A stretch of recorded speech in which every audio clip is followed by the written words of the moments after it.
Thousands of years ago in ancient Greece, there lived a man whose name still echoes across time: Socrates, one of the greatest philosophers the world has ever known.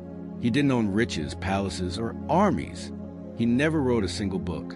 Yet his words, actions, and way of thinking built the foundation for modern philosophy, education, and leadership. What made Socrates special was not how much he knew, but how deeply he thought. He taught people not what to think, but how to think.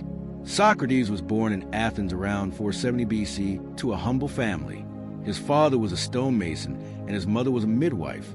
Despite his modest background, Socrates possessed something far more powerful than wealth: an unshakable hunger for truth. He spent his days walking to the street of Athens, stopping people young and old, rich and poor, to ask them questions about life, justice, love, and happiness. What is truth? What is virtue? What makes a man good? He would ask with a calm yet curious tone. At first, people thought he was odd. Some even mocked him. But as time passed, they realized that his questions made them see the world differently. He made them think not just about society, but about themselves.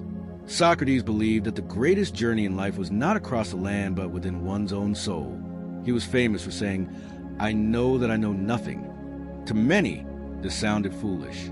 But to Socrates, it was the beginning of wisdom. He believed that real knowledge begins when one admits their ignorance.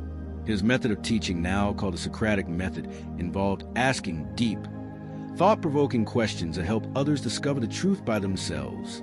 Rather than giving people answers, he guided them to reason their way to understanding. His approach was gentle yet powerful, and it changed how people thought forever. Even today, teachers, mentors, and leaders around the world use his method to inspire critical thinking.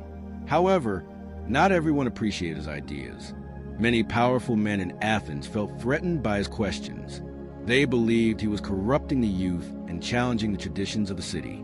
Over time, his enemies grew in number, until one day he was arrested and put on trial. At his trial, Socrates stood before the jury of Athens, calm and fearless.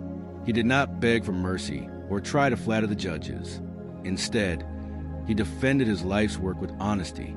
He told them he had done nothing wrong, that his only mission was to awaken people's minds and help them live wisely. But the people of Athens were divided. Some admired him deeply, while others saw him as a dangerous influence. In the end, he was found guilty and sentenced to death by drinking a cup of poison. When his friends heard the verdict, they were devastated. They planned an escape for him, begging him to flee the city before his execution. But Socrates refused. He said, "A man must do what he believes